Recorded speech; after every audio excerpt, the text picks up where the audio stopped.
Say what? What? It's the new OGs. The new OGs is a State and Madison Entertainment production and is brought to you by Solar Masters. Look, Illinois is changing how people get their electricity, and Solar Masters is helping homeowners in Illinois take advantage of a program that lets them get solar power at no cost. If you're a single-family homeowner in the state of Illinois, you can lower your electric bill, you can raise the value of your home, and you can do something good for the environment without paying a single dollar out of your pocket to do so. In fact, Solar Masters can only work with you if they can save you money. Solar Masters is a black-owned company and a SunPower dealer, an American panel maker with over 30 years of solar experience. They even have a referral program that pays out as much as $500 per referral. So head over to www.gosolarmasters.com. Hey, Bobby! Yes, sir. Bobby! Yes, sir. I had a quick question. Let's want to run this back for the people. Yeah. Let's run I it just want back. to make sure we get everything right. We got to make sure we get it right. You said people could save money every single month on their electric bill. Every month on their electric bill. Absolutely. We can do our small part to help the environment be a little bit more better. You can do your little part to just, to play a role in making it better for the world. And yes. even if you ain't got no home, you can refer somebody that does, and if they do it, you get $500 every time you do that? You know what's crazy? If you are homeless, you could actually refer somebody, and as long as we have some way to get you the money, you can make $500 every time you do it. I don't know why I asked you to repeat that every time, because it just sounds like an amazing deal. But I really only wanted to jump in right now and ask you a quick question. You think Dr. Fauci's still fucking? Dr. Fauci's got to be still fucking. He's still fucking, right? He's got to be still fucking. Fauci fucks. Yeah, man. And if you don't have Fauci's talent, but you want to keep fucking at Fauci's age, try and make yourself $500 by getting over to www.gosolarmasters.com. Get in contact for a free consultation or to free someone that you know. We are also brought to you by People of Comedy. Get over to People of Comedy on Facebook. See all the great shows they've got offered. They're check-in daily. They've got new, fresh podcasts you can watch and listen to wherever you listen to pods. I can't wait till we can share some of the great stuff coming from James Webb, the head of People of Comedy, but lips must be People of sealed. Comedy King of the People of Comedy. Lips must be sealed. All right. Let's not tell everybody what's going on. Happy 9/11 Eve, everybody. How are we doing? Oh, wow. How are we planning to celebrate for this one? Wow. That was. What are we supposed to eat? Two bitters and one sweet? I think the two towers and the. Not a beautiful assist. That was a steal. The real assist was the opening after the assist always comes after XL shits on or asks questions about whatever the fuck we're talking about. That's where the only chance at a great assist comes in early on, and then from there we just got to play it by ear. When but XL takes us off track. What's up, Bex? What's up, Rob? I'm doing well, man. This was a nice chill week for me. I got some good news. I got some good pussy. That shit was awesome. Good news and good pussy. Sometimes it's the same thing. You know what I mean? Yeah, like sometimes it can work. Sometimes it works like this. Sometimes it works like that. It was not the same thing. It was several different things, but anyway, and I wrote some great bits. One was a part of the other, right? I like the good pussy was part of your good news of the week. No. I'm trying to say there was two separate things. The pussy was kind of not a surprise. like good news to me. It was not a surprise. But you ever listen to a song that you've heard before, but then you hear a lyric differently and you realize, like, oh shit, I didn't realize they were saying that. Wow, I like this even more. Right. That ever happened to you? Yeah. Yeah. Well, that happened with some pussy. That was some pussy. I hit it in a different way. I lost like 45 pounds in the last 6 months. Congratulations, dude. Yeah. So I think I got like 1.5 inches more dick. Which by the way is not helping any cervixes out there. You know what I mean? Every cervix just like recoil further back into. So there's a Chris Rock on. We're doing wall deepening exercises now. That's what's happening. Chris Rock on fucking HGTV has moved into fucking bitches' vaginas talking about I'm gonna knock out this wall, put in a partition over here. Hey, this whole area got to be cleared out. Just the neck alone. Girl gonna tell me. Good Bones is the name of the show. Hey, this chick gonna tell me. XL, you acting brand new because you lost a little weight. You think you about something, and I want to make clear to everybody, Me losing weight is not making me act different at all. But this extra 2 inches of dick, though. Oh, it's changing a motherfucker. I will say I didn't have swag there before. was a moment last week where I saw the only weak part of probably most of the like. We've had moments. I think the walk to soundbar that one night was an interesting display of like XL fallibility, you know, where it was just like, oh, this nigga could be beaten. You know what I mean? It was just like, oh my God. He's got to walk him around the block a couple times. There's a chick in this nigga's armor. Holy shit. Like, there might be a spot. Like, oh my God. You know, like when you finally are just like, oh, there's the part of the neck you have to go for. It was like, there was that mode. And then we were at Stand Up last week, which is on the first Friday of every month at District in Chicago. Get there for that. We were there on Friday this past week, and there was a dude. That dude was 7 feet tall, easy, right? That dude was 7 feet. XL was at the bar talking to somebody, and he turned around, and this brother that was standing over to the side, and X was just immediate. Like you could see, like his face just shrink in horror. Like I was so goddamn mad. He was mad and concerned and unsure. Like he was immediately unsure because he turns, he goes, oh shit. He's like, he looked at me and goes, I'm so used to being the biggest nigga in the room, and was just like confused, man. He was straight up confused. Like I am accustomed to Chicago has a lot of tall motherfuckers. I'm used to seeing a few 6'5", maybe even a 6'7", maybe even a 6'8" dude, somebody that got me. You know what I'm saying? But me standing next to a 6'8" dude, I'm still big man because I'm wider. You know what I'm saying? So I'm still a big man. This dude, he wasn't big, he wasn't wide, but he was so much taller than me, it didn't matter. and he did some tall nigga shit. He did the exact shit I do to y'all all the time. He's basically like, it's all right, little man. Like that's basically how he treated me, man. I was so fucking mad. I was like, oh, I hope you break your ankle, nigga. Fuck you. He was mad and disarmed. Whoever you are, sir, from the new OGs, I would like to thank you. Right. I would like to thank you for giving my dear brother some perspective. Taller niggas in XL love shout outs. That's how that goes. He was a cool dude. He's a cool dude. I hope you don't hurt your ankle, man. I'm fucking with you, but he was actually a pretty cool guy. Him and his wife or girlfriend or whatever. I mean, he's a cool guy. Like you, a cool guy, nigga, because you too tall to have shit to be not cool about. You know what I mean? Like. I made a joke. I said, because when I played overseas, I got cut because they got a 6'11" motherfucker to take my spot. I'm only 6'7". They was like, yeah, you out. And I was like, you look like the nigga that took my spot. And he goes, Sweden? No, I never played in Sweden, but yeah. Like he had to think about it for a second. And I was like, oh, fuck you, nigga, fuck you. He was like, I took somebody's spot in some country somewhere. You know what I mean? Like he thought about it. He said, Sweden? He named one. Nah, he named one like he might have had a couple he was going to go to. You know what I mean? Like he may have hit Turkey next or some shit like that. He was just going to roll off to another one, you know? It was pretty wild, man. Rob, what's up with you, man? How was your week, dog? Hey, I had a point that I wanted to make, but we've ridden way past that point. So I'm going to enjoy the space in which you have currently placed me, by saying the following: I know exactly how you feel, Xavier. So okay, this is the thing. Like in most situations I was going in weighing as much as I was, even when I lost weight, I was still fat. But I was still really strong, like really, really ridiculously, if you make me mad, strong. And I would be walking around like I say, okay, this nigga might hit me a little work, right? So, but most of the time I go in the room like, yeah, I'll fuck all y'all up. You know? But then I started hanging around y'all. I was like, damn, I know what other people feel like now. Yeah, it bees like that sometimes, you know. Like, I mean, you know, because I'm kind of in the mid. Like for me, there's a lot of just like, oh, this would be work. There's a lot of this would be work. I don't know, you know what I mean? Like, and a lot of it's built just off of cockiness of like, I lost fights a lot when I was young, and then I stopped losing, and then I hadn't lost one from the time I was a teenager.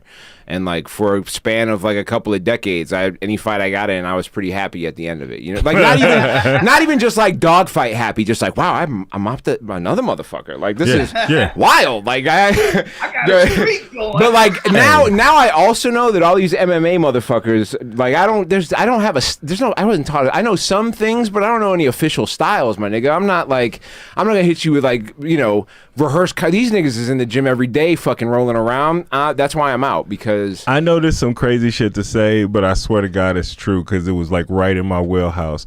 If I was like 10 years younger, I probably would have been fighting Kimbo Slice. Like, that's how much I used to fucking fight. I was fighting after college in bars in Lincoln Park and shit. But I used to kick it in Lincoln Park so much that I knew all the bouncers, and all the bouncers knew I was cool. So they figured if somebody started a fight, it was the same shit. It was the same story every time. It was like a group of white boys angry that I was talking to some white bitches, and got mad, and then decided they wanted to try me. They literally would say the same thing every time. I'm not afraid of you, bro. Like, out of nowhere, there would be nothing leading into it. There would be no like conversation. There was no conversation that precipitated that came before that made him say that. He just would walk. They would just walk up to me and say it. It's funny because and there's a very like, what the fuck are you talking about? I want to know where that break point is, because I'm 6'2", and I've gotten that also, where like short guys or smaller guys. They just assume that, I guess, that we walk around thinking that we're just punking out like white boys and shit like that. And it's like, if I'm at a bar, I don't drink anymore, but when I was back then, I was at a bar, I was there for two motherfucking reasons: to get something hard to drink and find somebody you know. Here's what is mistaken, I think, about that is like when you are like. What we're talking about is the confidence that comes with being big enough to not have to be afraid of much or be concerned about whatever, right? Like, because we know that in the end, as statistics tend to prove, like it's kind of easier in the world for taller guys and for bigger guys. Like when it comes to like life satisfaction, right? Like getting women, like you said, I'm 6'7". I ain't got, you know what I mean? Like that's built in, and so there's a confidence that comes where like we're gonna tell you whatever the fuck we want to tell you, because like we are not concerned about a physical situation, and that gets taken a lot of times as like trying to punk people out, when the reality is, no, motherfucker, I'm just telling you what the fuck I think. Also, you're free to do the same thing, but that doesn't mean we gotta fight about it. Also, you know what I mean? Like also, I'm not telling you what I think because I want to fight you. I'm telling you what I think because I don't give a fuck. Yeah. Also, let's not forget the grandfather of all conflict, racism. Like there's also that. Like I remember our mutual friend Rob, who I've known for 20 years, and he was around with me. He was actually 74% of XL's friends are named some form of Robert. Yes, by the way, yes, it's factual. 17 Robs, there's 12 Bobbies. Statement. I know way too many Robs and shit. It's like a theme. You motherfuckers are the variants into my Kang. Just a gang of you motherfuckers everywhere. But he used to be a bouncer dude, and he knows how to fight and shit like that. And I remember, but he used to hate when I fought all the time because he knew, like, you know, eventually shit was gonna go bad for me or whatever. And so he's the one who stopped me from him. Anyway, my point is saying this: the shit was funny about racism. One time, I bumped into a guy, very very crowded bar. Bumped into a guy. I made him spill his drink. I apologized profusely and offered to buy a guy a drink immediately, because that's just what I do. I've seen you in person do that over, like, you know, bumping somebody. Yeah. And the guy's like, oh, it's fine, no big deal. And I walked away, and he didn't realize Rob, who's like very, very white, he's about like 2 or 3 people behind me. And as soon as I walked away, the guy goes, "That's right, nigger, you better have." And Rob heard him and just was like, "You know what? I don't give a fuck this time. Hey, XL."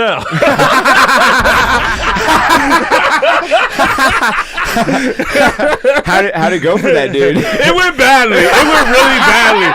Because I was extra pissed that I was super nice to him and he did that. I was like, man, what the fuck? I was like, nah, I'm not letting it go. I'm not letting it go.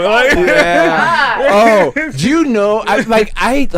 So this is a thing I have not experienced, is like the level of world-turning events that happens when, like, you have somebody who is definitely big enough to crush your fucking soul, bump you, and then like take an authoritarian style mode towards that person who was super kind to you and was like, and you think they're away, right? Like, I've gotten away with getting bumped, getting a new drink from this person who I think is beneath me, despite the fact that he could devour me by choice, and now he's away and I'm going to be free of it, and then have that person be told what you just said and then return to you. Like Angry. Like the I was feelings, drunk a little bit already, the feelings in your body that have to happen when like that man, when that giant of a man has like spun around on you, like the fuck. You know how I get like I'm generally real chill, but you know how I get excited real easily. Yeah. I used to have that flip to rage really easily. Yes. Like again, Rob. Oh yeah. Shout out to the homie Rob. Like he got Rob me to chill on that shit a lot. Shout out. And he got me to chill out on that shit. And when I went to rage, it was literally like to 10 immediately. It wasn't like I was like, oh, I'm mad. Okay. Rah! Right. Yeah. But Tiggs, also I wanted to say, I think I've told this story before, just to give you an idea how cool I generally was. There used to be a bar here called Buddha Lounge where I didn't even, somebody else bumped the owner and made him spill his drink. And when he turned around, he was a short dude, like 5'6". When he turned around, he looked up, all he saw was me. He thought I did it. He got really pissed. Right. He started screaming and shit at me. I was trying to explain. He wouldn't listen. He made the bouncers like throw me out. And they threw me out, and they apologized as they were throwing me out. Like they didn't like grab me and throw me out. They like asked me to leave, and I was like, "Cool, guys." Yeah. I'm gonna pretty much believe no one has ever grabbed XL to throw him out. You know what I mean? I'm sure he's been kicked out of multiple places, but I'm pretty sure it's all been by agreement. But here's the thing: this is funny. I was there with a bunch of people. They had to leave because of me. Because we were all there together, and they explained what happened. Anyway, the next night we went, and we had the best spot in VIP. The bouncers hooked us up to apologize for throwing me out the night before. A lot of my fights, I was so chill. A lot of my fights in my 20s were drug sales related. I had people that had sold me fake shit. I had to run down. Or people were insulting people who I was in business with, and we were in, raves, and it was a wild time in the '90s in Chicago. A lot of chromium picolinate got sold as MDMA because people weren't testing things. There's a lot of that going on, and it was a big mess. But on the flip side of it, though, like pills may be a little speedy or a little smacky. Either with an agent that would either make you a little more awake or a little more. Like maybe there was something in there that was, people would say heroin, but at the time that was not really what was happening. There was some other type of heroin, like maybe an opiate of some other source that they were bringing there, but they weren't mixing heroin with that, which is a wild thing because last week, over the weekend, a situation happened in California where 2 comics died from from doing cocaine that was laced with fentanyl. And one comic who is actually a buddy of mine was hospitalized and was in intensive care for a while and is doing better now, but all from cocaine that was laced with fentanyl. I don't even understand that combination. Those are 2 different directions, aren't they? No, not necessarily. Fentanyl, yeah, it is, but it's about the addictive qualities. So you don't need a ton of it. You don't need a ton of it in there. The crazy thing with fentanyl is like some people die and some people take it and they're fine because what's confusing about when you talk about it being in there is like what your mind thinks is like it automatically just assumes like it's evenly throughout, right? Like you go, but like you pour out a line of shit and like maybe the line is like 5% fentanyl, maybe the line is 17%. You know what I mean? Like of what you scoop out when you're doing lines of blow. Like, if it's just kind of casually mixed in there, even if they shake it, like, it's still particles wind up randomly.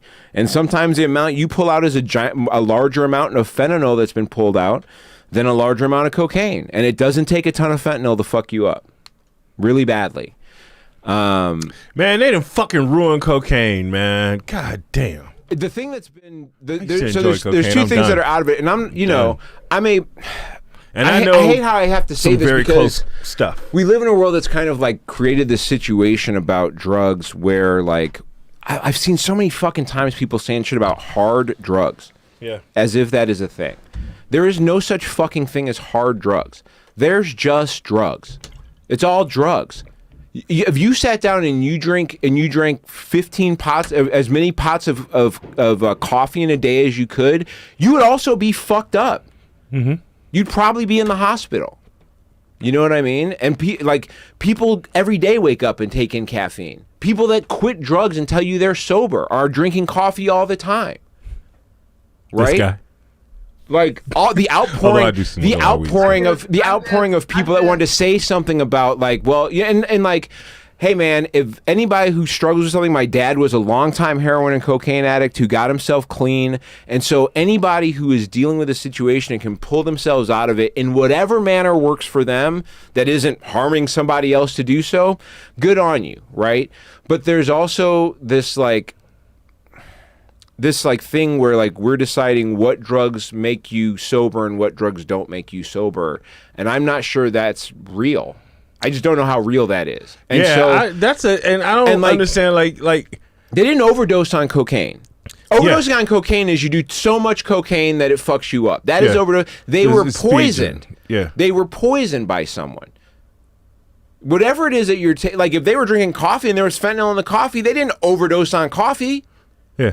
Somebody poisoned the fucking coffee. Oh, I didn't understand. People were saying. I didn't even get into that part of the discussion with folks. I stayed away from it. I saw what happened when I said I'm not fucking with it. I just unless I have some kind of a super trusted source, which is of course these days. Is how do you know? Crazy. Really, that's I don't even want to take the chance. It also speaks to the legalization, right? I mean, yeah.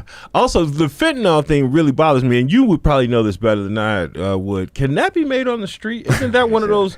Isn't that one of those things that has to be made by a pharmaceutical? From what I know of how fentanyl gets in the country, a lot of it comes through Mexico and from Asia, and a lot of the stuff that comes from Mexico even comes from Asia. Oh wow! Oh okay. But you know. I don't know. I think some of the stuff you need to make fentanyl. I don't know if there's a lot of fentanyl made here that's getting out into the streets. Oh yeah, I didn't know if it was made at all. I thought that was like pharmaceutical, like had to be produced. And I mean, here's the thing. Here's why I kind of like. I don't. I get. Like, there's no such the, thing as street I Oxycontin. get the danger. I get the danger of addiction. Right, like addiction is a terrible thing, but like there, you know, and while you can prove some things may or may not be more physically addictive. To some people, that's true. I've done cocaine. I've done meth. None of it was a thing that was like habitual for me. Well, it was always recreational and like social for me. That's what. So like, there's a thing. Well, there's a thing with genetics too. Where absolutely, but that's why I'm saying. But like, that's an addiction thing. That's not a drug thing. Yeah, right? it's an addiction thing. Yeah, people who are 600 pounds and can't stop eating Twinkies are addicted to something too. You know what I mean?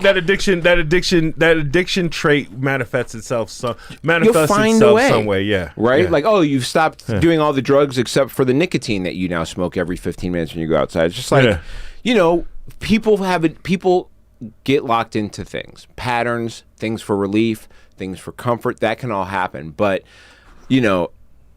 As someone who has successfully been able to do drugs without the drugs being the reason for my problems necessarily in life, as it were, and not having an habitual thing that is like out of control. You and I both have the weird, because I think a lot of people have it. Can be. I mean, addiction can be hereditary. I was saying we both have the weird coincidence of having fathers who are addicts. And we are not having that gene. And not having that gene. I mean, I fear for my kid because I'm just like, I hope that's not some generation skipping shit. You know I've what had that I've had that conversation with my kid quite a bit because I was like, hey man, I dodged that bullet. I don't know how. And that's not to say, hey, everybody go do drugs at some point. And it's like, you know, I also feel like, you know, because drugs plays with chemicals in the brain, people that don't have great chemical makeups going on probably should, you know, pay some attention to what it is they may or may. I spent a lot of time reading about shit before I did anything, and that doesn't mean that was good enough or was necessarily, but like, you know, I knew I didn't want to do things that I didn't want to do opiates. I knew that right off the bat, you know, like that was an easy decision for me, but like, I don't know. It's very difficult. And then, you know, Michael K. Williams passed away, which they also think came from a possible overdose. Yeah. Which is, who knows? They said drug paraphernalia, and I heard cocaine and I heard heroin. I have not heard confirmed. Which means white powder. The reporting just said drug paraphernalia.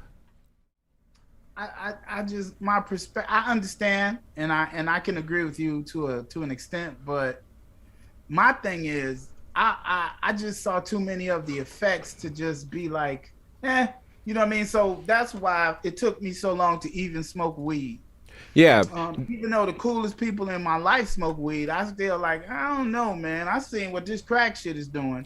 Yeah. I don't want no parts of this shit. You know what I mean? I think the reality too is like the effects are also largely built on the people themselves, right? Like, because I remember being a meth dealer and selling meth to people who were living vibrant careers, who had been doing meth before they met me and were still doing, like, people in the medical profession, like, man, at hospitals. Some of the best mechanics in the hood are crackheads. You know what I mean? That's like I mean, great mechanics will have your shit running.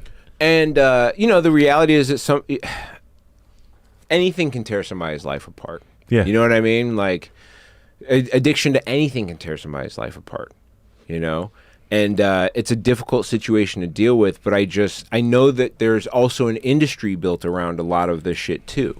Yeah. Right. Like, and so there's this underhanded thing that rides through this thing. Part of the reason people need to do all these, you know, there's this issue of, like, you know how you can keep cocaine from being laced?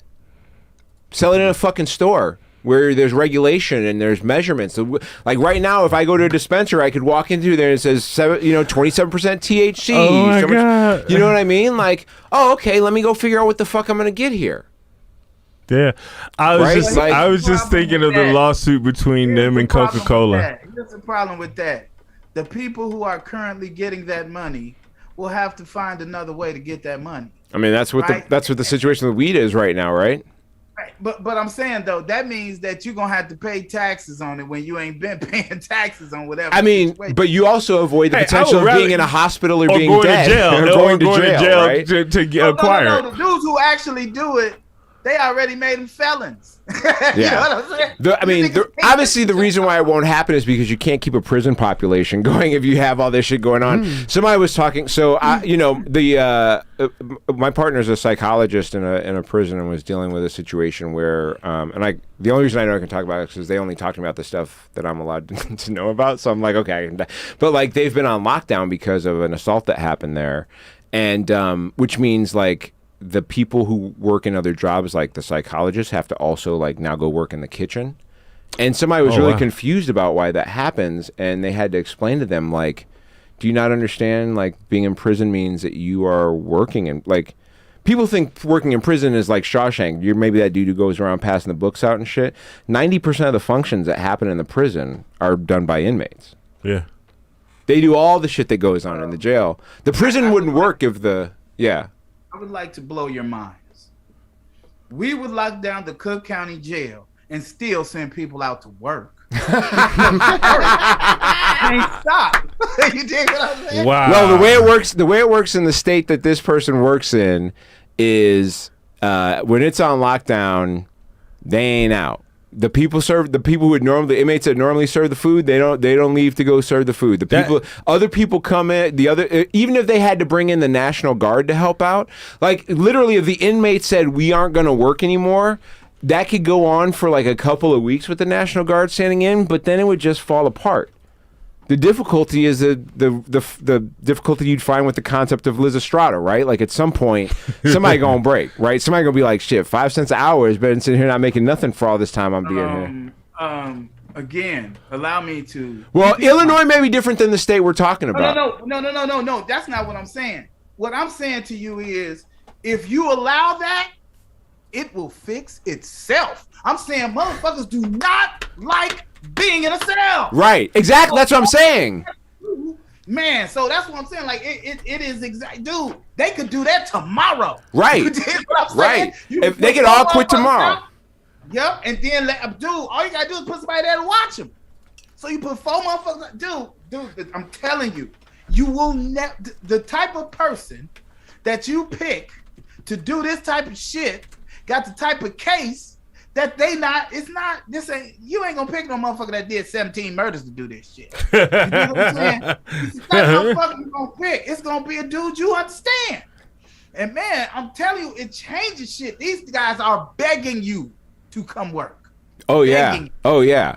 Yeah, that's the thing. That's what's so crazy about it. That's a slave labor of prison, basically. But that is why they keep a drug trade going, because there are salaries going from the prison system to the federal agents to the whole deal. And instead of trying to rewire that so they can maybe create jobs in the actual industry, they can keep a superiority by keeping largely one style of the population locked away. Hey, dig this. What they have decided to do now, from my firsthand view, especially there in the city of Chicago, is now they have decided they are going to lock up fewer people. Right. So that means somebody else will get this money. Right. So who's getting the money is probably the person who used to do that, and now they invested in home monitoring. Right. And so now they ain't even got to feed your ass and none of that shit. They just got to put the little box and collect that money from the state. Yep. They're going to keep you at the crib. Times are changing, man. Speaking of which, it is the 20-year anniversary of 9/11 tomorrow. It has been 20 years, which is, wow, they were showing some of the pictures of back then. It's you know, the thing about getting older and advancements in technology is it always comes out when they cut back to like 20 years ago. And the type of clothes and the haircuts that niggas had. Honestly, it's largely white people haircuts. Because you're just like, wow, I was really banging in 01, huh, nigga? That was what was kicking. I'm pretty sure I was bald. I was bald. I know I was bald. I just shaved my hair off. I was already a decade deep being bald by fucking 01, my man. I had dreadlocks when I was in Europe, and when I came home, the first job I got, I cut them off because I thought that they wouldn't think they were professional. And then like 6 months after I worked there, the CEO, another guy had really long dreadlocks, and the CEO looks at me and goes, I think you'd look good with dreadlocks. I was like, motherfucker, I cut him off for this job. In fact, when I think about where I was when the towers were being hit, I was at my, we were dating at the time. She's not my now ex-wife, but she was my girlfriend at the time. We were at her place in Chicago, and I was getting ready to go back to work at the Lower Motors dealership downtown Chicago, and I was in the bathroom shaving my head when I was watching the TV in the mirror, so I watched the first plane hit backwards. Oh wow! Which doesn't mean anything. It was just interesting, like from an artistic concept. Like if we were filming that shit, like if my life was over, if somehow there's some intertwining that makes it like that would be a great that's not a great artistic look. But yeah, and then I went into work and sat like it was down. You know, you went into work? It was like it was in New York. The shit happened in New York. I'm in Chicago. The shit was in New York. It just happened. We had a completely different reaction. Hold on. I was getting ready to leave, right? Here's the thing. I had worked for this company already for like 6 or 7 months and had like blown the doors off the place. And like the money just wasn't killing it as a salesperson at the time when I was even as well as I was doing, and the guy who was managing me really liked me. So I left the company and was gone for like 4 or 5 months, and then he hit me up and was like, would you come back if we made you a manager and gave you a salary too? And I was like, oh, yeah, absolutely. Because I wanted to work in the car industry. I just didn't like how it was going at first, despite the fact that I was doing well. And so he brought me back. So it was the first day I was back at the gig. Okay. And so I'm like, I got to go in and just see what's going on. You know what I mean? And I went in and hung out and I saw we sat there and basically just watching The Office as the towers went down. And like we were in the finance manager's office just kind of hanging out all day. And then we just slowly watched like a cascade of humans go from downtown walking out back to their homes. Because we were like we were on the north edge of like downtown, right? Like we're just outside the Loop area, and like it was calm and chill. Nothing was really going on. There were still a few people milling about. You know, here's the thing: is like when those things are happening in another place, like people aren't like instantly aware and like rushing back to their house. So people were still kind of milling around a little bit, but like after the second tower hit and they started like talking about like what else might be going on, like in other cities, the city emptied out. So let me tell you, I complete separate different reaction. We had complete different reaction because I used to drink a ton, and so I wouldn't watch TV or anything in the morning because I'd just get distracted because I'd be like, because I'd just be like trying to recover. Trying to recover. I'd stare at the news and shit instead of like getting dressed. So I would never turn the TV on. But that morning, my grandfather was supposed to have surgery, so I had that day off. And so I turned on Eddie and Jobo, of all people. And God, did you think it was a prank for a while? Yes. Because I used to be on that show. I turn on Eddie and Jobo, and they're like, "Wait a second, is this real? A plane ran into one of the World Trade buildings. Are you sure about this?" So they're like trying to get confirmation, like because it's Eddie and Jobo, so they think it's a prank. Right. So then I immediately turn on the TV and I see the second plane hit. Like when I turn on the TV, it's on CNN, and I see the second plane hit and think it's a replay of the first plane, but realize immediately that, oh my God, another plane hit. And when I saw the second plane hit, I immediately knew that shit was terrorism, because I was like, what are the odds of two planes running into a fucking building? They weren't missiles. Right, like I mean, at least for a while, everybody was pretty sure they were just planes, right? Yeah. Like until somebody infused confusion, we were all just like, those are obviously planes. It wasn't until later until some people were like, no, those are missiles or whatever the fuck they were claiming. I just remember just instantly. Now, I didn't know anything about the fucking terrorists, who they were, or anything like that. Like it could have been another fucking Timothy McVeigh for all I knew. I was in my 20s and not very active. I like backed off of the activism. This was like, I was on the wrong side then, but I was still on the wrong side then. The dark side. When I saw the second one hit, just the first thing that just popped in my head was, that's not a fucking coincidence. That's on purpose. Like, there's no way that happened accidentally. After the first one hit, everybody was like, was that did somebody fuck something up? Like, what happened? Yeah. That's crazy. And then the second one hit, and everybody was like, nah, some shit's up, dog. It's fucked up. So my boss, who I was actually pretty friendly with, like we used to go to Bulls games and shit, we hung out a lot. He had to fly the main bank that we did business with. Was based in Michigan, and he was flying in them to go get a bigger deal with them or something like that. And I remember his flight was at like 8:30 a.m. or something like that. So like I'm calling him, and he's like one of those. Does it happen like 7:30 in the morning or something? Yeah, that time? Yeah. He's one of those short dudes that shit talks people a fuck ton. So like first he's like sending the calls to voicemail. And then he finally picks up the phone. And by the way, this is back in the day where you had to pay for minutes with cell phones. Right. So you don't answer frivolous calls and shit, right? And he thinks I'm calling him to talk about a deal that I'm trying to close or something. And he's on a phone. He's like, I'm on a flight. I can't fucking help you. And I'm like, that's the way he picks up the phone and goes, I'm on a fucking flight. I can't fucking help you. And I go, get the fuck off the plane. I literally just scared. I was like, get the fuck off. I was like, are you still on the plane? He goes, yeah, what are you talking about? I was like, get the fuck off the plane, Jeff. Planes are running into buildings. I don't know what the fuck is going on, but planes are crashing into buildings. Get off the fucking plane. And he pauses for a second and he goes, we were supposed to take off 30 minutes ago. Oh, and yeah, they were already not going anywhere. Yeah, they were like, they had started running. They were like, nah. So, but he I think, it was happening for everybody who, I mean, this was 2001. Not everybody had cell phones back then. Yeah. But I worked in finance. Everybody had cell phones. Right. Yeah. And, I was in sales. Yeah. And so he, so like then he's like also like a rich asshole. So he forced himself off the plane after I told him that. But yeah, I was freaking out right out the gate. Rob, where were you at? What was going on with you? I was already at work. Yeah. Were you at the jail at the time? Were you at the prison? Yeah. Yeah, I was at the jail. I had I think I was cross watching. I had both sides. So I wasn't really paying attention to the TV at first. But what I noticed in my peripheral is that everybody was watching the same thing. And so I'm like, that's gonna require my attention in a minute. But I had to go to the other side. Because you still got jail shit to do. So I walk across the other side and now I'm seeing smoke. Right. So I look around.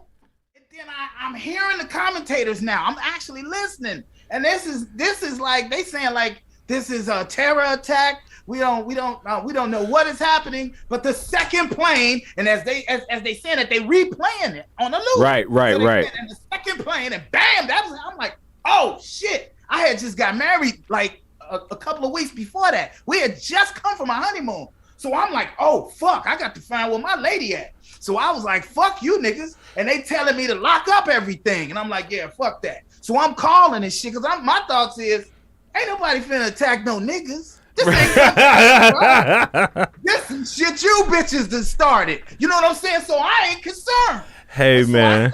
That's so funny. I'm talking to the wife. This heifer ain't answering shit. Like I'm calling her on everything. She is delighted. She is so happy because there is no traffic going north. Oh shit! She don't know why, but she's excited there ain't no traffic. See, when I talk about people milling around, that's what I'm talking about. They're people, because like not everybody pays attention to the news every day, right? Like some people get up and it's like they listen to music. They're not even like they're not listening to the radio. They got their own music, Walkman, whatever. I used to never know what the fuck was. I used to know what was going on because the news, because I grew up in the city and there are newspaper boxes everywhere, and I would just grab a paper from any, sometimes or whatever on my way into school. The red was it? What's it the called? red eye? The red eye. I was before. I was before the red eye. We're all older than the red eye in Chicago. Did they have one before that was similar? It doesn't matter. The Reader. The Reader was a weekly. It was a Friday thing. It still comes out, but it's crazy because obviously that was, it's interesting because I was not. I read Behold a Pale Horse at 18 and had went down a tiny, whatever. At the time, the internet wasn't big enough to go too deep down conspiracy rabbit holes. So, like, literally, I had to read that book. It wasn't like I could just go read about it or anything. But it was interesting because aside from things that, like, Louis Farrakhan would talk about, there wasn't a whole lot of conspiracy talk like that in this country at that level. And the trajectory of what happened after 9/11 and the subsequent like turn on government as a whole by a large percentage of the population, bolstered also by capitalism again, because like, the thing that happens after 9/11 is can I say something real quick? Yeah. I want to edit what you just said. I don't disagree with it for the general population, but there was an undercurrent in white supremacists, that conspiracy shit, because like Columbine happened on like the I said, same Behold day. a Pale Horse was a book I'd read already before that. So it wasn't like conspiracies existed before. I'm not saying it was a start of conspiracy. I'm saying it was like... Oh, no, I'm talking about the anti-government shit. Sure, because then you go back to Waco. Conspiracies creating... I mean, if you read Behold a Pale Horse and you're still pro-government, then I don't know what's going on with you. If you're a conspiracy-minded person, right? Like if you're in a conspiracy, and like at 18, I was like, oh yeah, this shit is all the way fucked up. Yeah. Right? So like, no, I know people believed in conspiracies and white supremacy. Like, yeah, the Protocols of the Elders of Zion. There was a book in the 70s that I forget that a lot. It was found in Timothy McVeigh's things and a couple other white supremacists who've done crazy shit. So I'm not saying it was. I'm saying the shot in the arm was perfect timing for a shot in the arm for a couple of things, and the evolution of like social media was one of them. Mm-hmm. Like Google videos was a thing that was out at the time, and at the time YouTube you could only do like 10-minute videos, and Google videos you could do longer than 10 minutes. Okay, and so when Loose Change came out, the big documentary that was about how, I remember before 2001 was over into 2002, I was already looking at videos about how people claimed there was a missile that would hit the Pentagon, and like because we had an inept president at the time who was like, of course, reading books to children when the fucking towers are getting hit. Dude. And is he like... froze for 8 minutes. And sat there for 8 minutes not knowing what to do. 8 minutes, man. 8 minutes. He fucking froze. And when you get around he froze. And there's a lot of like weird, odd and we reelected that son hold on. There's a lot of weird, odd shit leading up to it as far as like the training drill shit, which is real and confirmed. The fact that these... people they were in America learning and training and like Bobby, they ignored that's what I'm at saying. the top there were warnings. Ignored yes. a memo that said Arabs learning how to fly but don't care about how to land planes. Right. That was literally the title of the memo. Arabs learning how to fly but don't what's her name? The sister with the base in Condoleezza. Condoleezza Rice directly ignored that. The vice president motherfucker Cheney directly ignored that. But General Clark tried to get that to them. But here's what I'm saying. Here we are in 2001, right? When this is happening. Cable news is exploding, right? Like everybody's popping off. There's all these channels that are available. The internet is thriving right now. All of a sudden, shit is kicking 9/11 broke Dennis Miller. Videos are going off. It's like people are, and there's this like at the beginning, and they rush to try and blame people right away. And all this shit is happening. But like what it created through Loose Change is like that thing was watched by millions and millions of people. I watched it like 5 times. Translated into other languages, and listening to the guys that made the thing that really kicked it off, like Joe Rogan bought 10 copies of it. That was like their first big celebrity buy. And like, you know, once you start being adopted by people who have large followings, and he's pushed it on his podcast too. And so like what that has created, what it further bolstered was, yes, white supremacy and conspiracy theorists and people who had distrust of the government existed, but then this ability to create a cottage industry of hating the government, how to hate the government began, or how to at least question in a way in which people who aren't as like held together emotionally may do some wild random shit, right? And that compounds on itself, right? You see all these documentaries that have come out since for crazy shit that people are talking about. Yeah. You know what I mean? Like all these, you were talking about all these YouTube videos that have been deleted in the last year from crazy conspiracy theorists. They're all like similar to these loose change videos.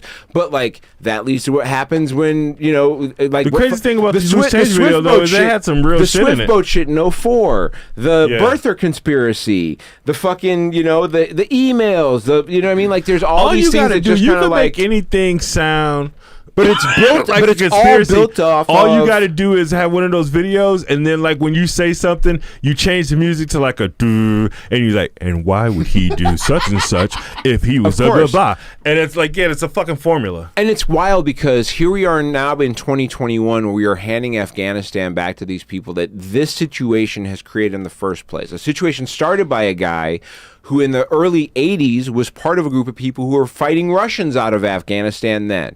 And here we are in 2021, 10 years after that man was murdered, killed, whatever you want to say, handing this back to the Afghanistan, to the Taliban people, essentially, who were ruling it at the time when they hit the towers, right? Mm-hmm. And what we have in this country is an incredible divide of people that has come, I think, almost as a multiplication of that conspiracy theory concept. Like when I was, that shit flew me, the shit that happened after 2001 flew me, that's when I was watching the most Alex Jones, was right then. Yeah. Because that was when everybody had the least trust of George Bush. Yeah. Because like as soon as he just decided he was going, because he wasn't going after Osama bin Laden right away, he was going after Saddam Hussein. Which made no and fucking sense. Everybody who could read anything or watch any cable was like, why him? Oh, he threatened your dad.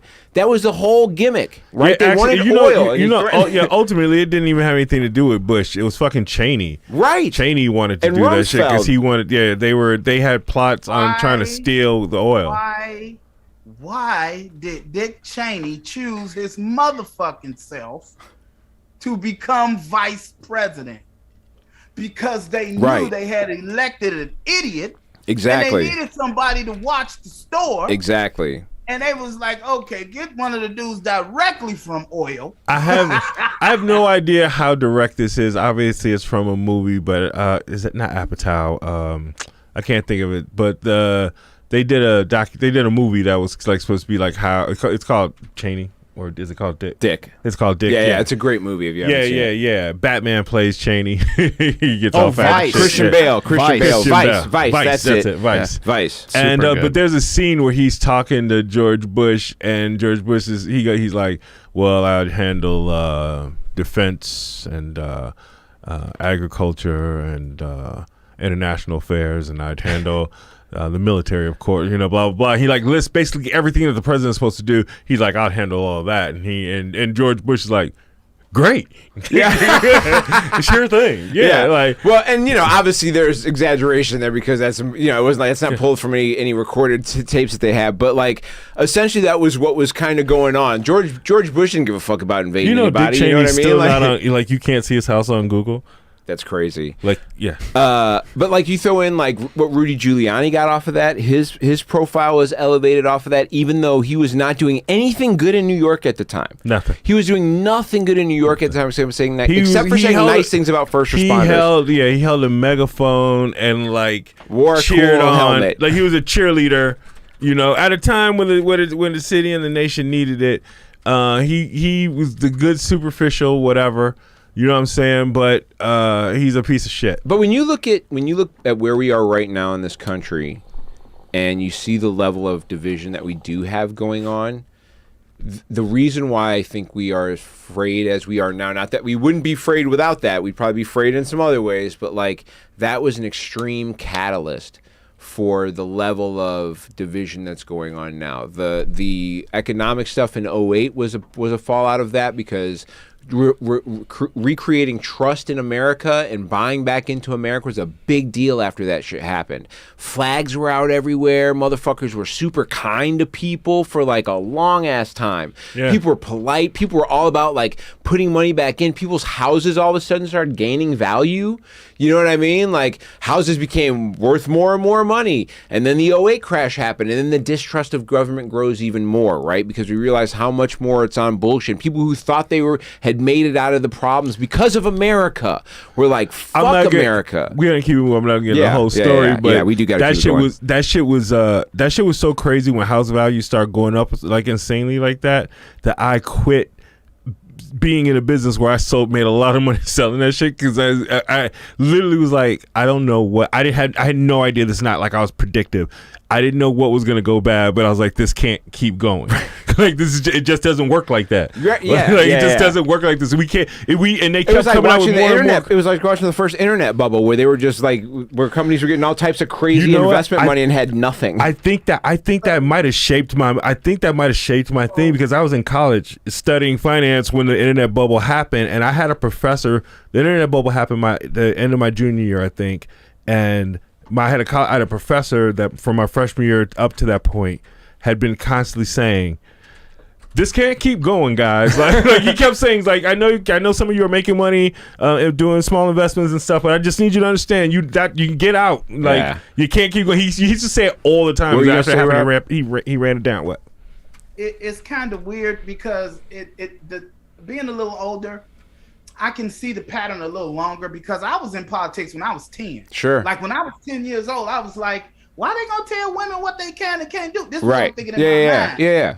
And Reagan was horrible. Like he was terrible. But what it shows me is that it ain't never changed. Like from Reconstruction and shit. But to be able to illustrate it each time is what's so amazing. And my illustration at that time in my life, I was thinking, well, if people making money and I'm smart, I'm gonna make some of it too. And I started making money doing that shit. But I knew, I was like, wait a minute. They backing this shit with fucking investments? Like, nigga, I didn't have to provide shit. They sent me a motherfucking check. Like, even now, trying to get a loan, I'm like, why y'all keep asking me for all this shit? Look. Oh God, I can't think of the name of the movie, but it's an awesome movie. It was up for Academy Award. It's about this. It stars the guy from The Office that played Michael. Okay. Anyway, Steve Carell. Steve Carell, yeah. So it stars Steve Carell. It's a hilarious movie, but there's a scene in it where he goes to investigate because he sees these guys in Florida like making all this money, selling all these loans. Big Short. Oh, The Big Short. The Big Short. It's a movie about the actual housing crisis. Yeah. And The Big Short. It's an amazing movie. You should check it out because of the way they break it down. But there's a scene where he starts talking to him, and the guys. They accidentally admit in that scene. Most people watching don't probably fully realize what happens. He asked them what they're doing, and he explains to basically what you just said. They weren't asking people for shit. They were just doing these loans, and they were bullshit. And the dude basically just admitted to a felony. And Steve Carell's character is like, "What the fuck?" Yeah, that was me when I say I love the business because we had banks coming to us. I swear, I had an appraiser when I worked for AmeriQuest who was like, she would find insane value in homes for people. She would somehow get away with putting in comps that were nowhere near the fucking house, and would blow people out. Just like a 3-mile radius that technically you're supposed to have. But it was ridiculous. In the city, it shouldn't be that much because in the city, all houses are the same basically if you're on the block. It was ridiculous. Speaking of ridiculous, we need to talk about Texas. Let me just say, right before you get to Texas, let me just say this. When that movie came out, he was just talking about. Yeah, The Big Short. I have been watching Rachel Maddow and listening to her since Air America. So everything that they were saying was happening. I'm like, damn, Rachel, this shit ain't adding up. So she had already told me what was happening. I was like, well, let me give me a bag before this shit falls apart. In Texas, the United States, with Merrick Garland leading the way, man, screw a buddy over for a Supreme Court seat and watch how he comes after you, right? Hey. Merrick Garland and the United States is suing Texas over their crazy abortion law. Which is a fucking crazy abortion law. Yeah, there's 2 different places that they have Texas on because Texas created the abortion law to elude federal intervention in the court. Right. It's crafted pretty well. However, it's not crafted well. There's it's one crafted pretty well for the thing for there's what one they were trick trying to it do. provides, but it's not crafted well because like once you start to challenge it, this is the big question that everybody has: is like, what happens if you try and sue somebody? Like how are you gonna like your question? Like you know what you were right about. I was saying crafted well to avoid listen to me. You know what you were right about? The HIPAA question. You're right about the because I went looking for it, and I was like, where is this? Where is the HIPAA question? And here's why I'm saying the bill isn't well written, because there's nothing in there that explains like the rule. Like it's still illegal to fucking break HIPAA laws to get that. Like you still can't do that. So like, how are you going to prove that you know somebody got an abortion after 6 weeks? The only reason why it's shut down now is because the clinics aren't sure how they have to deal with what's going on, and they're not going to just randomly have to. They don't want to just randomly take on lawsuit situations. Yeah, because it still costs you money to. It's going to take an individual with an attorney who's down to fucking fight some fights, who's got some money, who's in Texas, who's ready to roll with it. That's going to be what it's going to take because. Like this happened years ago in Ohio where this dude tried to pass some bill and they asked him like how much he knew about women's reproductive systems and B how much he understood the bill as it was written, and he was like not real. It was just like there's a lot of like throwing mud against the wall. So what I'm saying is like somebody found a trick on how to take the heat off of the government because that's who normally gets sued in these situations. But that's the only trick that exists. Yeah, that's what I was saying. Well crafted. You didn't let me finish the point, but I like what you said. Everything you said, I agree with. What I was saying was it was well crafted to evade. Immediately a federal lawsuit. That's the only thing. I didn't even look anything after that because I thought the HIPAA thing. That's the only thing it does is it takes the heat off of the government. I never looked into anything else other than the bill because I was like, no one has answered the HIPAA question because the HIPAA question, how you can't ask somebody, you can't. I had an employee who was living in my apartment. He lived with me, right? And he's an employee, and he went to my partner for something about a medical thing, and he told him in confidence, and legally my partner couldn't tell me about it. And I was like, this motherfucker lives with me, man. Is this something I need to know? And he's like, we can't talk about it, man. We fucking get sued out of business. Very serious, man. Like, so how the fuck are you gonna make somebody prove that they did or didn't have a fucking surgery? I mean, I live a medical procedure. I live with a doctor who will occasionally try and tell me stories and is like super careful to make sure to never divulge any information that is like anything. Like I get very like particled, redacted stories. You know what I mean? Like talk about is the part that's in the public eye. Right. That's it. The only thing that you could talk about. That's it. That's the only thing you talk about. But what I'm trying to, I don't know, man. I guess ultimately it'll be struck down, but I don't know. I don't know so much. See, because none of this shit matters because they have the Supreme Court and they have already signaled what they are going to do. Now, once they get to this point where they get to Mississippi, this shit is over with. Now, the only thing you're going to be able to do is try to pass a law and let them beat that up too, or you're going to have to change the whole Supreme Court. Well, I don't know. Here is something that I've said before, and I'm going to repeat it because I think that it thus far has proven to be true. The Supreme Court is a lifetime. All these judges are lifetime appointments.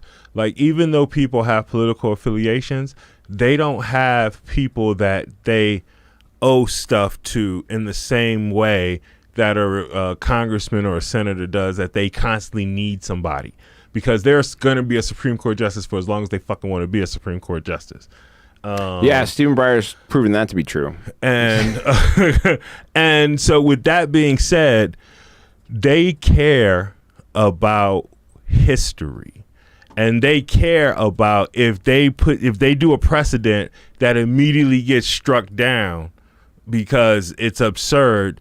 They care about that shit because their name is on that shit. And kids in college where they went to Harvard or wherever, all of them went to Harvard or Yale, like the kids will see in books and shit that they got shit on for making a bad decision. Their egos, they care about that shit personally. They care about their legacy. I mean, I don't know anything about all that shit. What I do know is that, like, the easiest way, this is what Merrick Garland is arguing, is that, like, the precedent that it sets is terrible, not just for this type of situation, but, like, if Governor Pritzker and the Democratic Party in Illinois passed a law that said we're no longer going to go after people who own guns, but if you see someone who owns a gun, if you see someone try and get a gun, if you know anyone who tries to help and aid someone get a gun in the state of Illinois, you can sue for $10,000.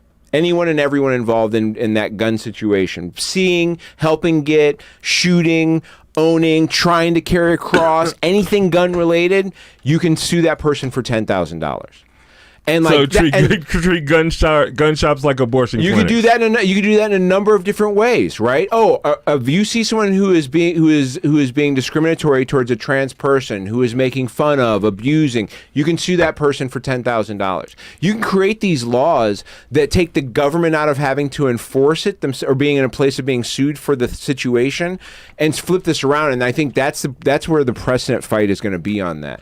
In the meantime, though, what Mexico has done is they've actually went ahead and just decriminalized abortion. They're like, hey, listen, come on. We know there's some people going that way, but if some of y'all want to come this way, you come on down here. Man. Come on down. Like Rick James in that, you know. Right. Yeah. Hey, man, if I can figure out how to make these Google Pods translation thing work for conversational Spanish, I'm gone. I'm out. I'll be able to understand what's going on. Hell yeah. Let's go. Yeah, it's a crazy situation. And Greg Abbott is not done. He's done some other stuff. He's going after an anti-mask and vaccination mandate. So while what we're going to talk about next was Joe Biden's ordering of vaccines in places, Abbott is fighting against that, which is obvious, I guess. I don't know. I'm the crazy thing is that his approval rating is at like 36% or something. Yeah. Right now he's got a dropping approval rating, which makes sense for the most part. They also passed this weird social media law that's supposed to not allow people to kick you off of social media.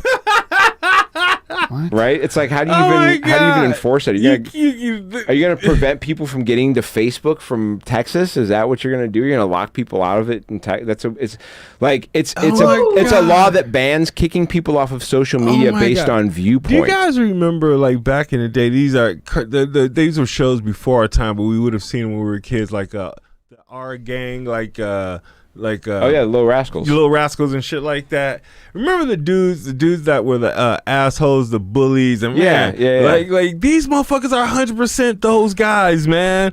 Like they're like those guys growing up for real. They're like just seeing what they can do, man. How can we fucking just make any dumb law around the shit you've got? They're just dicks, man. They're just dicks for no reason. They're young Robert Downey Jr. in fucking in John Landis movies, man. Like, so when you talked about the R Gang, I seen it all the way. Like, I was like, damn, I just thought that all the motherfuckers was like that. It's just some of them they made cuter than other ones. You know what I'm saying? They had a whole gang of dudes that had a clubhouse where no girls could be at. You know what I'm saying? No girls allowed. It's so wild, man. In the meantime, in Florida, 13 Miami-Dade school workers have died in the last month. Which is too many. It is more than should be happening. That is a place where they're fighting hard against any type of mandated anything. Regeneron DeSantis is big on doing his shit. Man, so I know there's a lot of stuff by Regeneron. You know what I mean? There's a lot of stuff we have to change. Here's something I think everybody should be able to get on board with. If you are holding a position of congressman or senator at the state level or higher, so state or federal level or anything higher, so governor, senator, all that shit, your accounts should be frozen completely. You should be put into a trust, a blind trust that... I mean, we can't pass a law because the guy who's holding everything up is in a state that is run by Exxon. Right, like Joe Manchin out of West Virginia. Almost every politician, if you don't own a coal company when you start as a West Virginia politician, you own one before you're done. Yeah, Manchin didn't own a coal company when he first started in politics. He was just a politician. Now he owns a coal company now, though. Wow. Who, Manchin? Yeah. Joe Manchin owns a coal company. Oh wow! I just thought he was hanging from the coke. People in West Virginia, to 3.5 trillion makes sense. Like people in West Virginia will tell you, like like the people running for office, like the D or the R doesn't really matter because what matters is Exxon. Dude, Exxon is what matters in West Virginia. He owns a coal company. The working people in West Virginia don't like any of these motherfucking people. The $3.5 trillion basically gets rid of coal. Yeah, I mean, West Virginia is a coal spot. Of course, that's why they. But here's the thing that's so fucked up about it. I mean, I understand coal has a ton of money and shit like that, but the people of West Virginia, please, if you listen to somebody in West Virginia, I know you motherfuckers. If you listen to me in West Virginia, wow, shout out. Thank you. Good for you. Wow, yeah, good. Shout out. Yeah, but there's better jobs, man. You can have better fucking lives. Like they want to flip. They want to turn West Virginia into like the place where all like the solar panels and shit are made. There was a plan to do some shit like that. They also want to make electric cars and shit there. Like that's like what they're going to turn those coal miner motherfuckers into. Get the fuck out of the coal. You can go there. We'll do some shit. It's some shit that should be automated, but we won't automate it. We'll keep it until like for 10 or 20 years. We'll keep it a job where you can work there until we figure out universal pay for everybody. Well, to try and get us back on track, Joey Biden is moving some shit up. Joey Robinette Biden. Maggie May, who is fucking hilarious. She posted the other day. She goes, "We do not talk enough about how our president's middle name is Robinette." That's a maiden name that was a couple generations ago, and that family is gone obviously because there are no Robinettes anymore. I do not talk shit about anybody's middle name. So. Right? Yeah, I understand. So. Joe Biden is imposing some strict new vaccine rules. If you're a federal worker, you have to get vaccinated. There is no testing every day option for you. It's fucking. You're working for the Fed, you either better have a damn good medical reason or you're fucking getting vaxxed. That's how it works. And now the new one is companies that have over 100 employees have to get vaccinated and or test every day, I think it is. Yeah. And he is starting to it's crazy? He's starting to sound like somebody's daddy because he's talking about we've been patient and our patience is running thin. Yeah, he got real strong. Well, here's the deal though, like that's a reality though, right? Is like if you are chasing all these other solutions or you're not getting vaccinated, or you're running around with no mask on, and you're holding up because of the illnesses, one, you're filling up hospitals, which is costing people probably a lot of money that's not going to get paid, right? A lot of people don't have insurance. They're not going to be paying that money back, or they're going to go deeper into debt because we don't have health care here that'll cover that. And along with that, the economic part of the thing cannot get back on track if this thing keeps holding out with so many people getting sick and staying unvaccinated. So it's not just about this, like, you're fucking it up for everybody. Hey, I want to say one quick thing. Another thing that Biden said, or they put in part of his executive orders, the at-home rapid test. They have they have some 30-second rapid tests now, I think, or something like that, right? I gave it up to Bobby earlier because I said that they would be free. And they were not. You had to buy them in the store. However, I'm taking 25% back because they are now at cost in the store. They are subsidizing them completely to sell at cost at the CVS. So I'm going to take 25%. I would take half. Okay, 25%. I'll take 25% off of what I'm owed for that. That's fine. That's reasonable, I think. But they are still selling them motherfuckers. That was a big argument we got into. Is like XL thought that the altruism of wanting to make sure people got healthy would be if they would I didn't give think them it was altruism. I didn't think altruism. I thought it would be because it was just the most convincient, like a 30-second. Here's what I'm saying. Gives a fuck about that. I know what I'm saying. If you at like Great America didn't open at all this summer, right? But if they had those 30-second tests for free and it didn't cost them anything, well, at cost is going to pretty much do that for Great America is going to be open next year. Yeah, I don't know if they still exist. Maybe they went belly under. Considering how I pass that place all the fucking time, they have not been open all summer. Really? Yeah. Considering how Great America charging me still. Considering how theme parks work, they would just sell you the fucking test. You can either come vaccinated or you can spend $5 or whatever it is and get a test. Like Great America was going to give you no free test. They weren't going to do that shit. Hey, check and see if I'm wrong if they have special days. But I drive to Milwaukee like twice a month. And I pass Great America every time. No, they are open. I've seen comics. I have not seen a single fucking roller coaster move a single time I walk past. Oh, I've seen roller coasters moving on there, but I never know if they're just trying shit out or what the fuck is really? going on. I swear to God, I've never. Maybe Fright Fest is coming, baby. Oh yeah, baby. In Virginia, the Robert E. Lee statue, which is that was where he made his last stand. They took that shit down, which thank goodness. I don't know what the fuck they were waiting on. I don't know why I can't open the article to look at it. It's. I mean, Man, did you see the dumbass shit Trump punk ass said?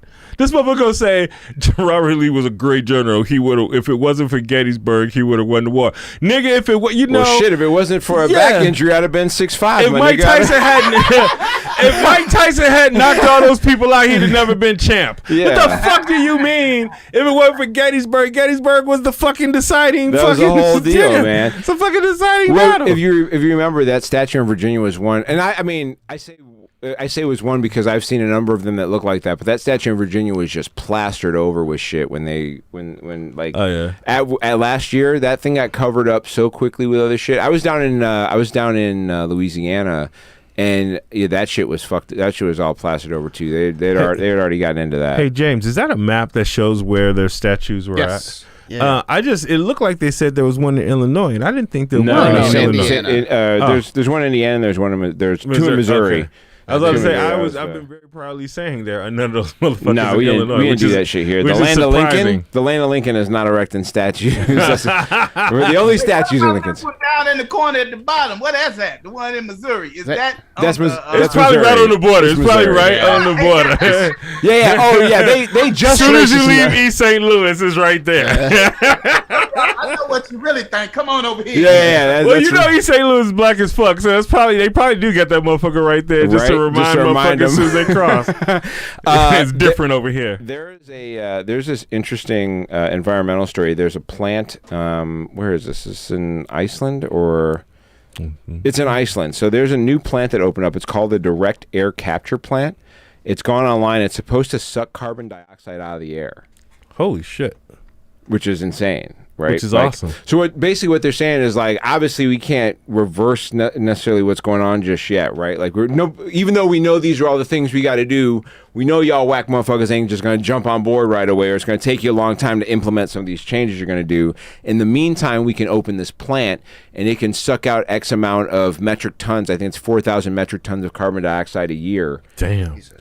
And just pull that out of the air. I don't know how much pollution is in the air. If probably a hell of a lot more. 4,000 metric tons, yeah. I don't know if that's a lot or if that is just a bloop. Bro, I saw a video of some shit. I think it was in China the other day. Of people thought it was like a weird light phenomenon, and what it was sunlight pouring through the cloud through pollution. Yeah, they had their pollution situation there is atrocious. It looked like our cover art, I think, for the show, where it looked like the truth and James light. has to answer for us. We're currently putting just Earth as a whole is putting 43 billion tons of CO2 in the air a year. And we're talking about 4,000 metric tons. So it's not nothing. So we need a few of those plants. This is like a gnat nipping at an elephant. Yeah, but but here's the if thing: you get a million gnats, that elephant gonna get irritated. That's a big bite. We get this like cross trajectory going, right? Of like plants and this thing going. Listen, take all those fucking coal miners, send them to Iceland, tell them to learn how to make this fucking shit. Right? And like, boom. So what is it? It sucks it in, and what does it do with it? Here's what it does. It buries it in this thing that compresses the carbon dioxide and turns it into stone after 2 years. Come on. Turns it into stone. So also now we also have a new source. Because, by the way, this is a whole topic we could talk about at another time, but the world is running out of sand. The specific type of sand that we need for to build shit. Right. Microchips. And for cement, the kind we need for cement. In a weird turn of events, see how far the star has fallen. Donald Trump and Donald Trump Jr. will spend 9/11 offering color commentary during an Evander Holyfield fight. It's come down to this: Evander Holyfield and Vitor Belfort are fighting tomorrow night. They're going to be. How old is Belfort? Belfort is 44. Holyfield is 58. Yeah. Holyfield had a bunch of kids and also had a divorce. So at 58, he's probably, and he was a boxer. And there's like 4 boxers ever who manage their money right. There's like 4 of them. You know what I mean? And so you have an option with this where you can either get the Trump version or the non-Trump version because talk about a country divided, right? Like, but here's a great thing: we're gonna have numerical no proof. extra money for the Trump or less money for the Trump. By the way, but there's no same price, whichever way you want to go on where we are in America by how Well, you can badly see where the he fight fans destroys- are. Yeah. I almost want to buy the non-Trump version just to throw a number in there again. Yeah, You know yeah, what yeah. I mean? I feel like that's a vote. I feel like That's I got almost to like throw a 50. vote. Yeah, I feel like I'm voting all over again because you know he's going to say this shit. If you think that if the Trump views blow out the non-Trump views, if you don't think he's going to start doing interviews where he's like, well, you know, I did the fight commentary and apparently America loves me. and when you see the numbers that came back from that, you can see that the non-Trump fight commentary, aka the Biden commentary, if you will, no one was interested in that. If that is your Trump, That's it's terrible, horrible. right? Yeah, Yeah, I you know. sounded like Trump if he was a Jewish lawyer That's in it. an old That's right. 70s movie. Hey, this the thing though. What you don't seem to understand, and no one else does, he ain't got to get enough.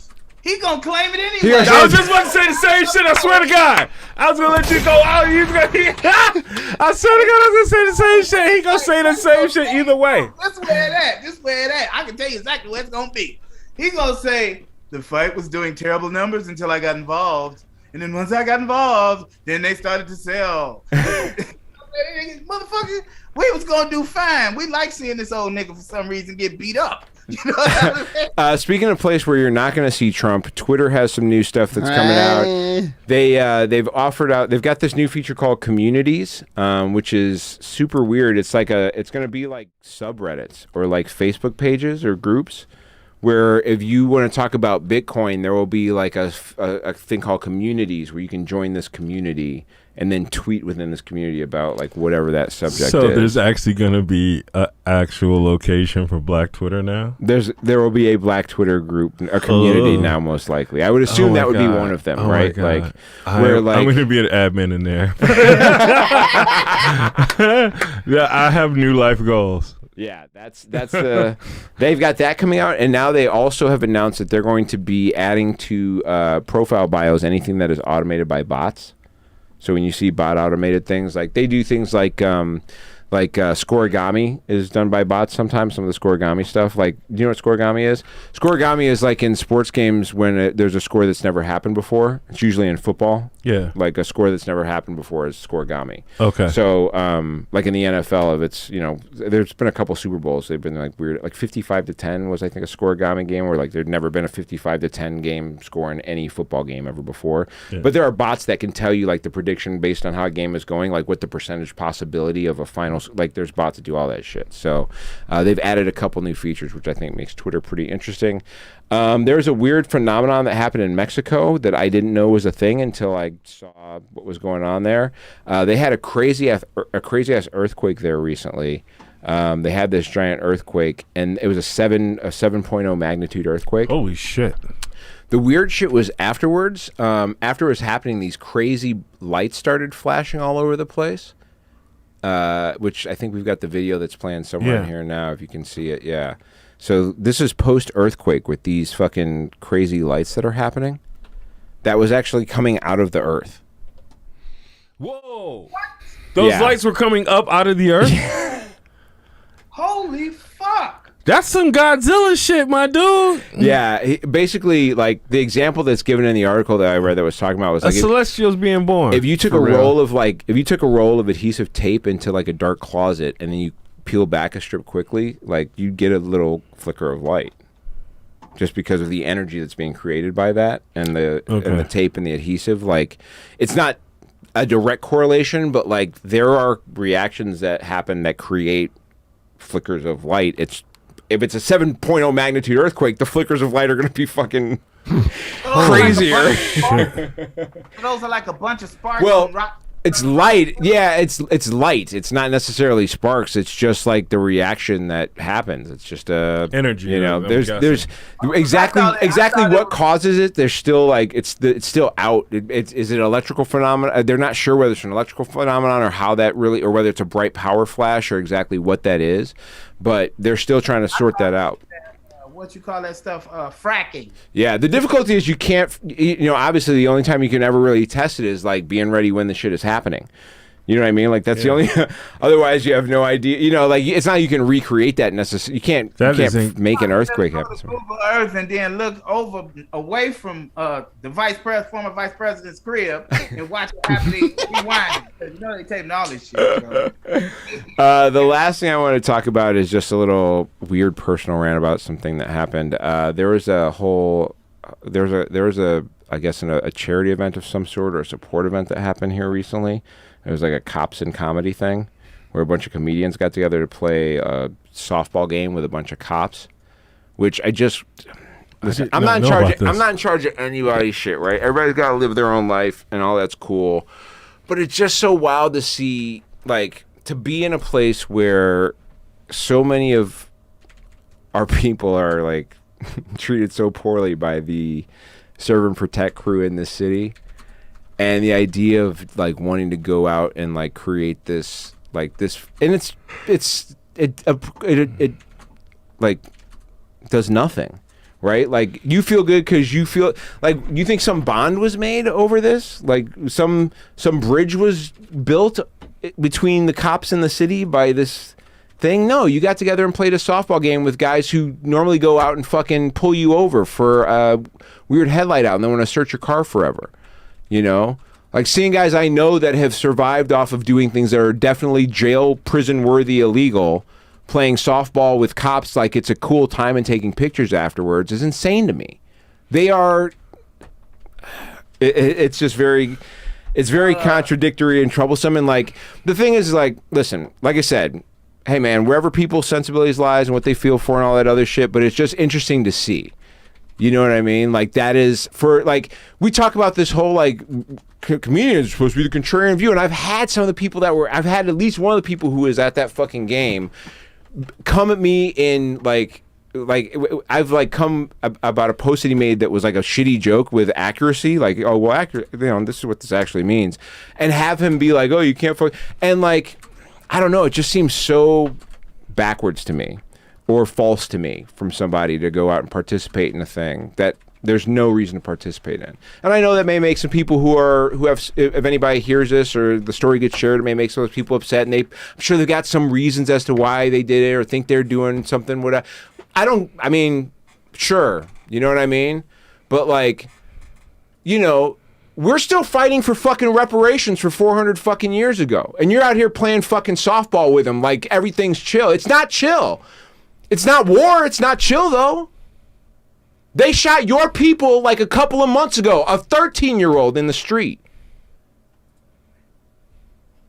But, you know, organize a softball game. It's all good. Can you imagine having to work for them motherfuckers? Can you imagine? I mean, if you're playing a softball game with them and you're putting that shit out, you are working for them in a sense. Dude, I'm saying... Yes, you are the promotion arm. But I'm saying where the fucking rubber meets the road. Guess what happens in those situations too? The exact same shit that's happening in the general goddamn public. Mm-hmm. When them motherfuckers with had them softball games, certain group of us was like, man, that's for them motherfuckers. I ain't trying to be promoted. I don't want to be around these motherfuckers no longer than I have to. I got a kid in college. I got whatever I got going on, but I am not fucking with them people to the level to think that they are that familiar with me. And I am totally comfortable with you not wanting to be friendly. And it's not like it's not okay to seek common ground with some people. I understand, like, of course, the goal at the end is to try and find some way to get to but like, if you think this is the step, it looks performative to me. It looks super performative. And like people can be mad or take it any way they want to or have a conversation if they want, but like, you know, you're entitled to why you do what you do, and I'm entitled to say something about it. You know. What if they did it because they got community service? Yeah, maybe just expunge somebody from some shit. But I guarantee you, if some of those homies get pulled over next week by a cop that ain't them people, they're gonna be like, I just played softball with Officer so and so last week. I can't believe this. It's like, well, I can. Yeah. I can. Yeah. Yeah. You know? So, you know, Man, X, what you up to this week, man? This is going to be the worst transition I got for the year. I got a couple shows. I'm at Lincoln Lodge, I think Monday or Tuesday, Wednesday. I had to get that off my chest. Chop House. Hey, I ain't mad at it about it at all. You're at Chop House when? Wednesday. This Wednesday. This Wednesday coming Okay. up. I think that's the 15th. Yeah. That lineup is sick, man. Nice. It's a dope ass lineup. Me, Adam Burke. I think Mo Good is on it. Hell yeah. There's like 4 or 5. That's amazing. Like it's a nice, dope ass lineup. I'm excited for it. Nice. So yeah, that's where I'll be at next week. XL Comedy at XL Comedy. Rob, where you at, man? Hey man, I have been working on some new sketches. I have been writing and scheduling myself. I have been learning to be more organized. And where are you But gonna be I'll- next week? Nowhere, but working on my new Oh comedy. yeah, you're not here this week. You're here in the week after, right? I was like jacked. I was excited, like Monday, nigga. I was like, what is that signal that Bobby's doing? I was so confused for a second. I was like, what is? But you guys I'm still can't see at amped. I'm home. still I don't amped. know. I'm still Oh, maybe amped. you guys can't see you. Yeah, Bobby was making a sound. I'm still like, amped. That's exciting. Anyway, We're where you excited. at, Rob? Robert_L_Hines across all social media. Early warning, I will be opening for Zach Peterson at the Laughing Tap on October 1st and 2nd. It's a Friday, Saturday, obviously. Tickets are on sale now, so get to laughingtap.com and Get order your tickets if you're going to be in the vaccinated. Milwaukee area. Get vaccinated. You're going to have to wear a mask if you're there. Get to Mocha_Jesus for all my show dates and everything going on with that. Get to @NewOGsPod for show information. We have a bunch of clips and stuff on there that you can find. Subscribe and like us, please. And then make sure you get to People of Comedy Network and People of Comedy on Instagram Everything. and Twitter and everything. Find them on Facebook. Find them on Twitch. Find them on YouTube. Subscribe to all those places. Catch us back here next week. That's what's up. That is definitely what's up. Go Hayes. Bitches wanna fuck with nigga, you can't blame us. You can't. Bitch, you better play your role. I feel like Nelly when the